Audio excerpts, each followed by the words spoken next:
What's up, everyone? It's Hank. Sunday, July 8th, I got back down to business with deadlifts, and I saw an article from Dr. Mercola.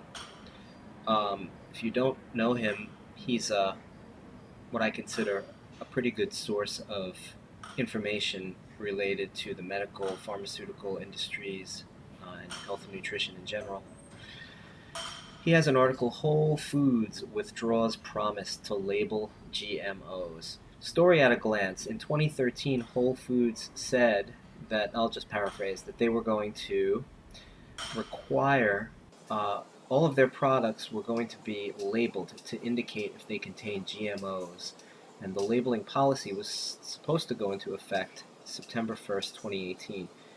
But on May 18th, they announced that they're pausing their GMO labeling requirement in response to concerns from suppliers about having to comply with both Whole Foods rules and the USDA rules. Gee, how onerous to have to comply with so many rules. So they just paused it, but no new deadline has been issued.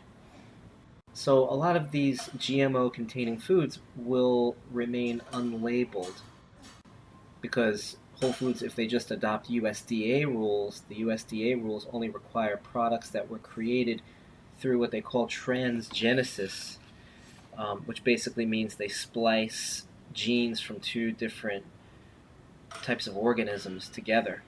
But other types of genetic modification, like when they do gene editing so that the gene can be resistant to the weed killer Roundup, which the primary ingredient being glyphosate, which is of course Monsanto's secret formula.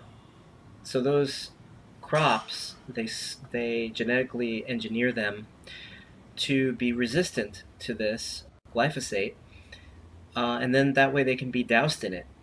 And so that doesn't have to be labeled as a GMO, but you could be eating foods that have high levels of glyphosate. And glyphosate, is it harmful? Yeah, probably. In sufficient amounts, and if you're getting lots and lots and lots of it in your food supply day after day after day, it certainly is not good. Why did Monsanto patent glyphosate as an antibiotic? That's a good question, which it's worth looking into. I did. I looked on Monsanto's website, and their explanation for why they did sounds like malarkey to me, but you could read it and see for yourself.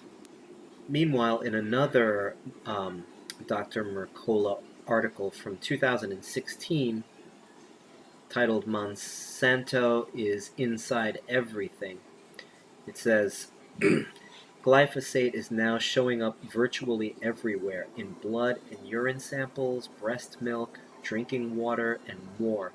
Wheat, oats, lentils, potatoes, and many other crops may be sprayed with glyphosate just days prior to harvest in a process known as desiccation. The European Union has tabled a vote on whether to renew a 15-year license for glyphosate amid mounting opposition. Well, it'll be interesting to see how that plays out over there in the EU. But over here in the US, of course, Monsanto buys itself plenty of political influence. Tell me what you think about this topic in the comments section below. What do you think about glyphosate? Do you think it tastes great? Do you love how it tastes?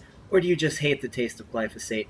And do you think that companies that are in the business of producing and supplying food should be required to label whether or not they're GMO? Let me know, and I'll see you at the next workout.